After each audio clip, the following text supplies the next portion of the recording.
Olá, como é que estamos? Tudo bem? Saudade.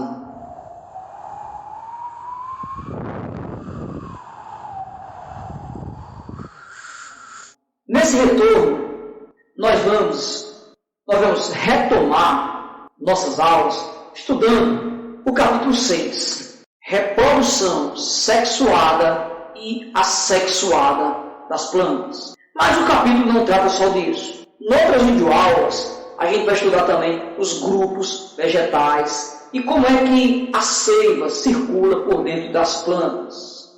Nesta primeira aula, a gente vai estudar mais especificamente sobre os órgãos das plantas e como é que as plantas se reproduzem. Órgãos de uma planta. Os órgãos de uma planta se dividem em dois grupos. Uma planta tem os órgãos reprodutivos e tem os órgãos vegetativos.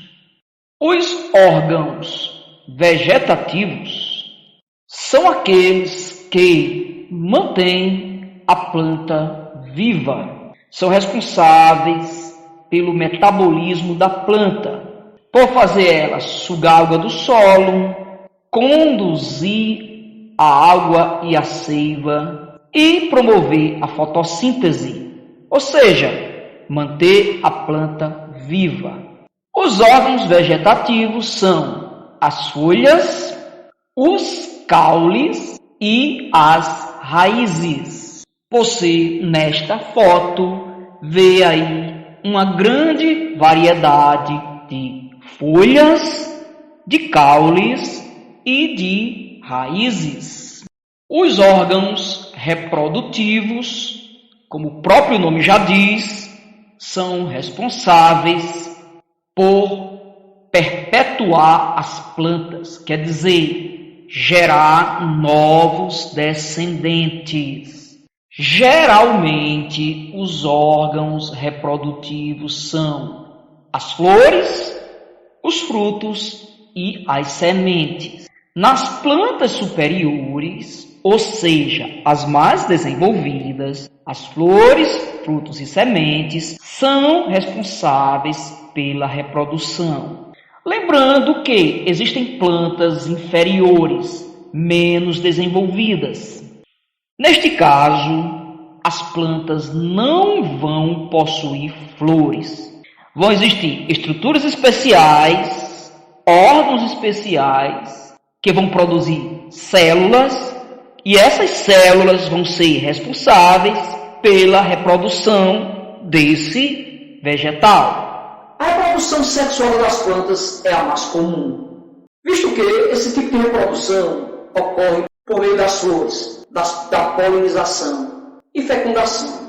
É a maneira mais comum que vocês conhecem. A reprodução assexuada das plantas é uma reprodução que não é muito comum no dia a dia de vocês, mas vocês veem, por exemplo, a bananeira é um tipo de reprodução assexuada, sem a participação de gametas. Existem plantas que pegam de galho, também é um tipo de reprodução assexuada.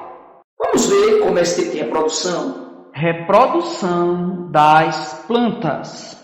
Antes de falar sobre a reprodução das plantas, é bom que se diga que existem dois tipos básicos de reprodução.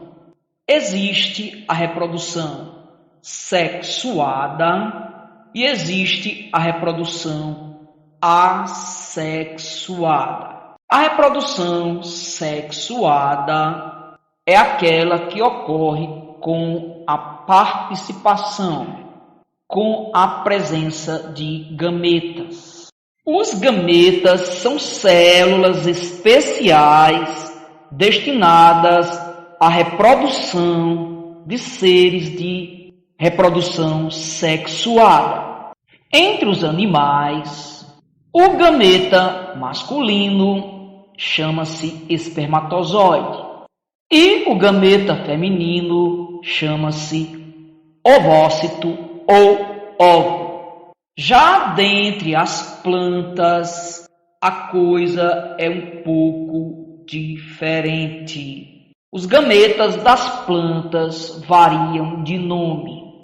Nas plantas inferiores, que se dividem em dois grupos, as plantas inferiores, o grupo das briófitas, são representadas pelos musgos, e plantas hepáticas, não são plantas de nossa região. E nas pteridófitas, como por exemplo as samambaias, o gameta masculino é chamado de anterozoide. É como se fosse o espermatozoide dela. E o gameta feminino é chamado de oosfera.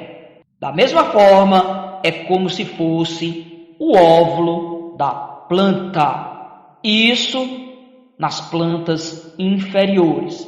Agora, o nome dos gametas das plantas superiores, que são as plantas mais evoluídas, tem um pouquinho de diferença.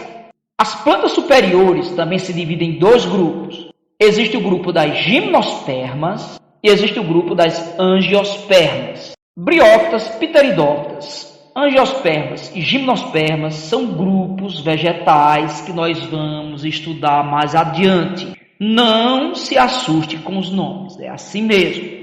Os gametas das plantas superiores, gimnospermas e angiospermas, o masculino é chamado de núcleo espermático e o gameta feminino também é chamado de oosfera, a exemplo do que ocorre nas plantas inferiores, o grupo das briófitas e das pteridófitas. A reprodução sexuada dos vegetais ocorre em duas fases.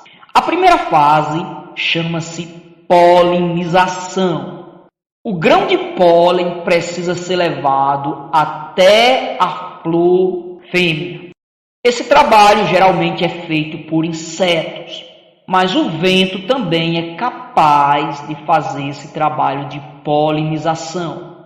A polinização é importante para que o núcleo espermático da flor macho possa encontrar a oosfera da flor fêmea e assim ocorrer a fusão das duas.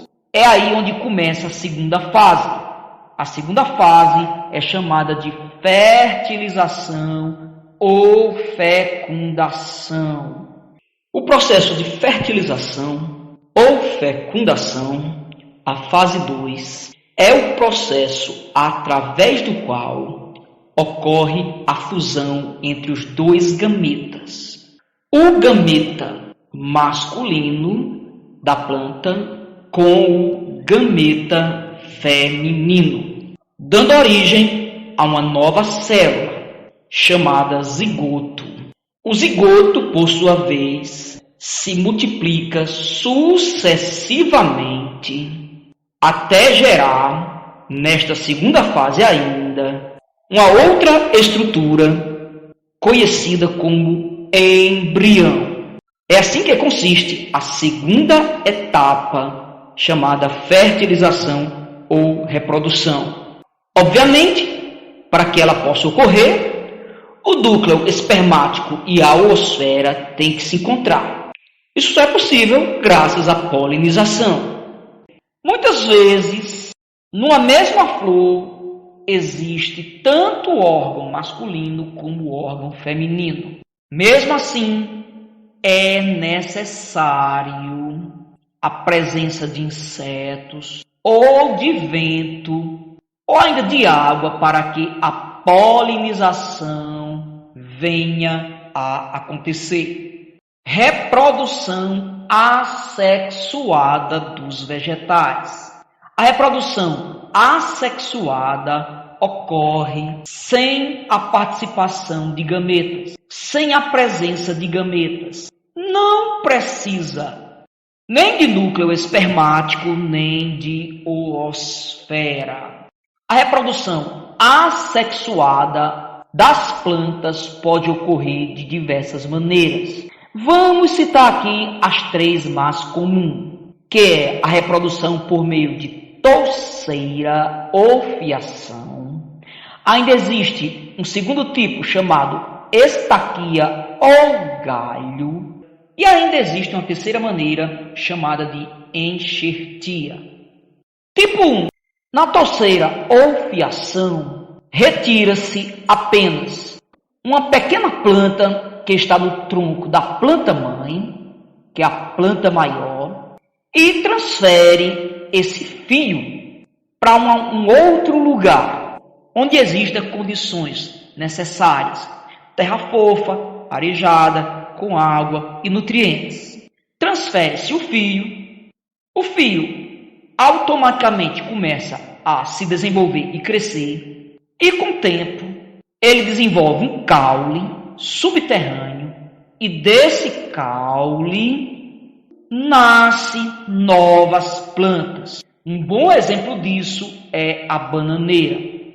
Na estaquia ou galho, alguém retira simplesmente um pedaço de galho de outra planta e a transfere para um lugar onde haja terra com muitos nutrientes, terra fofa, arejada e bem aguada. Depois de algum tempo, o galho que foi retirado da outra planta desenvolve raízes e também desenvolve folhas, gerando uma planta nova. A cajarana, por exemplo, e a siriguela também são plantas que podem se desenvolver, se reproduzir por meio da estaquia. Um terceiro tipo de reprodução assexuada de planta é a enxertia. Esse modo ele é mais complicado, ele é mais difícil. A gente tira um pequeno galho de uma planta velha, cavalo, corta uma planta novinha, cavalheiro, faz um corte nessa planta e enxerta o cavalo nela e depois a enrola com fita e, com o passar dos dias, com os devidos cuidados, os caules se regeneram, nascendo uma nova planta, com características diferentes das plantas iniciais, tanto do cavalo que doou o galho, quanto do cavaleiro, a planta original. Não esqueça de ler as páginas do seu livro. Elas são importantes no complemento, no reforço do estudo de vocês. Faça também a atividade que está lá no grupo de vocês. Valeu!